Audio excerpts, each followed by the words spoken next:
Jadi tetap patokan kita, yang pertama itu benar, yang kedua baik, dan yang ketiga maslahat.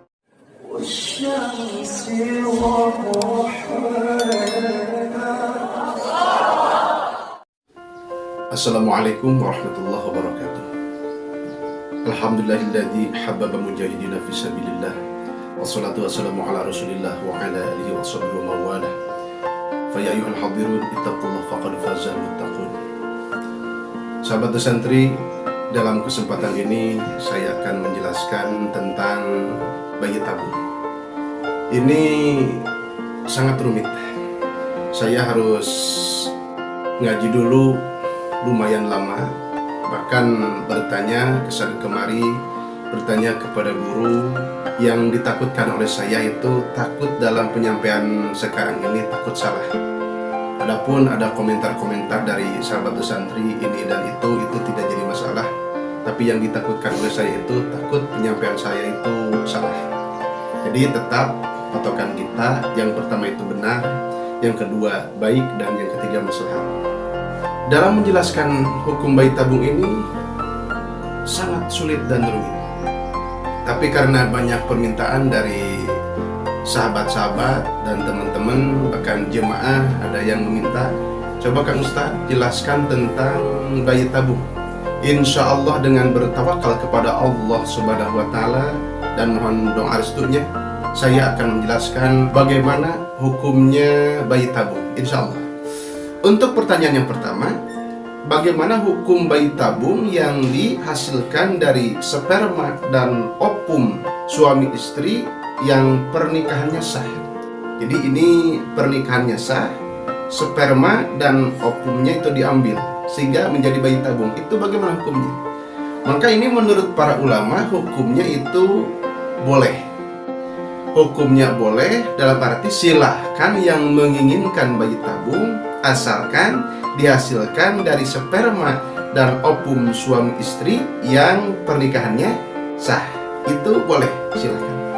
Tentunya itu berdasarkan kaidah-kaidah yang sudah diatur oleh para ulama-ulama ahli, yang intinya bayi tabung yang dihasilkan dari sperma dan ovum suami istri yang pernikahannya sah, hukumnya boleh, silahkan untuk dipakai.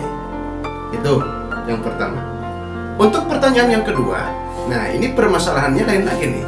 Ini sangat rumit. Bagaimana sperma dan ovum dari istri yang pertama umpamanya? Jadi sperma dan ovumnya dari istri pertama, tapi dititipkan ke istri yang kedua. Berarti istrinya ini berapa?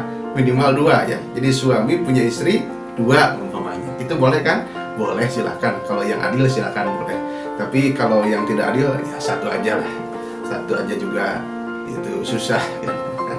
Sekali lagi, bagaimana kalau sperma dan ovum dari istri pertama itu dititipkan kepada istri kedua?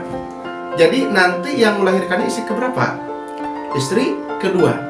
Karena sperma dan ovumnya dari istri pertama. Nah, sperma dan ovumnya dari istri pertama tapi dititipkan ke istri yang kedua. Itu bagaimana hukumnya? Itu hukumnya haram. Itu hukumnya haram. Karena apa? Karena nanti akan sulit, akan menjadi rumit ketika dikaitkan dengan masalah warisan. Jadi nanti dalam sistem bagi waris itu akan sulit dalam mengaturnya. Oleh karena itu, sperma dan ovum yang dititipkan dari istri pertama ke istri yang kedua sehingga istri kedua itu melahirkan bayi, itu hukumnya haram karena akan rumit, akan sulit nanti dalam pembagian warisan. Tentunya ini dengan kaidah-kaidah fikih. Tentunya ini dengan kaidah-kaidah agama yang sudah diatur oleh para ulama yang ahli di bidangnya. Jadi sekali lagi, ketika sperma dan ovum dari istri pertama dititipkan ke istri yang kedua sehingga istri kedua mengandung sampai melahirkan, maka itu hukumnya haram karena nanti akan sulit dan rumit dalam pembagian warisan. Nah, ini semuanya sudah diatur oleh para ulama dalam kaidah-kaidah, khususnya dalam kaidah-kaidah fikih. Kan itu banyak kaidah-kaidah fikih ya. Itu yang kedua. Untuk pertanyaan yang ketiga, nah ini semakin rumit tetapi semakin menarik juga. Yang ketiga, bagaimana hukumnya bayi tabung yang dihasilkan dari sperma suami yang telah meninggal? Jadi suaminya sudah meninggal tapi punya sperma. Nah, spermanya itu kan dipadukan dengan ovum si istri sehingga menghasilkan bayi tabung.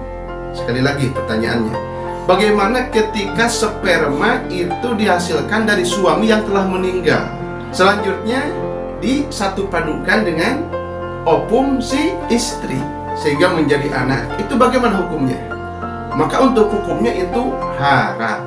Nah, kembali lagi, kenapa haram? Itu memang sudah diatur dalam agama. Dan yang selanjutnya yang paling sulit nanti dalam pembagian warisan akan sulit. Akan sulit. Nah, seperti itu. Itu yang ketiga. Paham ya? Paham. Untuk pertanyaan yang keempat, ini mungkin semuanya bisa menebak karena ini pertanyaannya sedikit mudah. Untuk pertanyaan yang keempat ini insya Allah semuanya bisa menebak dan ini sedikit mudah. Pertanyaannya seperti ini, bagaimana hukum ketika sperma dan ovumnya diambil bukan dari pasangan suami istri yang halal? Intinya bukan dari suami istri. Nah, ini untuk hukumnya haram karena nanti ini statusnya sama dengan hasil perzinahan. Jadi ketika sperma dan ovum dihasilkan bukan dari pasangan suami istri yang halal, maka hukumnya itu haram karena sama dengan hasil perzinahan. Ketika kita tahu dan paham bahwa sperma dan ovum yang dihasilkan bukan dari pasangan suami istri yang halal, itu hukumnya haram karena sama dengan hasil zina atau hasil perzinahan, maka dari itu kita sepatutnya dan seharusnya kita mengantisipasi dan melarang kegiatan praktek bayi tabung yang dihasilkan dari bukan pasangan suami istri yang halal. Dengan secara tidak langsung, ketika kita melarang kegiatan tersebut, otomatis kita sudah melarang zina yang sesungguhnya. Nah, hukumnya seperti itu. Jadi ada 4 hukum. Yang 1 boleh, yang 3 itu hukumnya haram.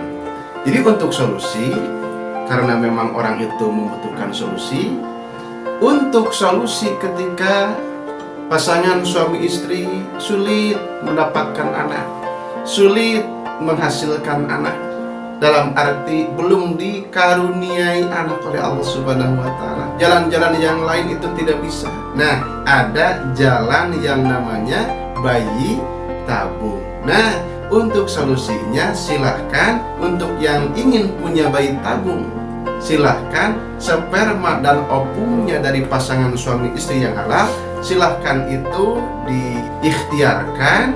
Semoga dengan pertolongan Allah menjadi bayi yang diharapkan oleh kedua orang tuanya. Nah, dari pasangan suami istri yang halal, sperma dan ovumnya diolah, diikhtiarkan dengan keilmuan, tentunya di situ ada ikhtiar sehingga sampai menjadi bayi, itu hukumnya boleh karena sperma dan ovumnya itu dihasilkan dari pasangan suami istri yang halal. Selanjutnya, sahabat santri dimanapun Anda berada, ketika punya pendapat yang tentunya yang bisa dipertanggungjawabkan dan menjadi wawasan untuk semuanya, silakan ditulis di kolom komentar. Dan pada intinya, ternyata ada hukum bayi tabung itu boleh, silahkan ketika sperma dan ovumnya dihasilkan dari pasangan suami istri yang sah. Sekian dulu, semoga bermanfaat. Mohon maaf atas segala kekurangan dan kesalahan. Wallahu muwaffiq ila aqwamit thoriq. Wassalamualaikum warahmatullahi wabarakatuh.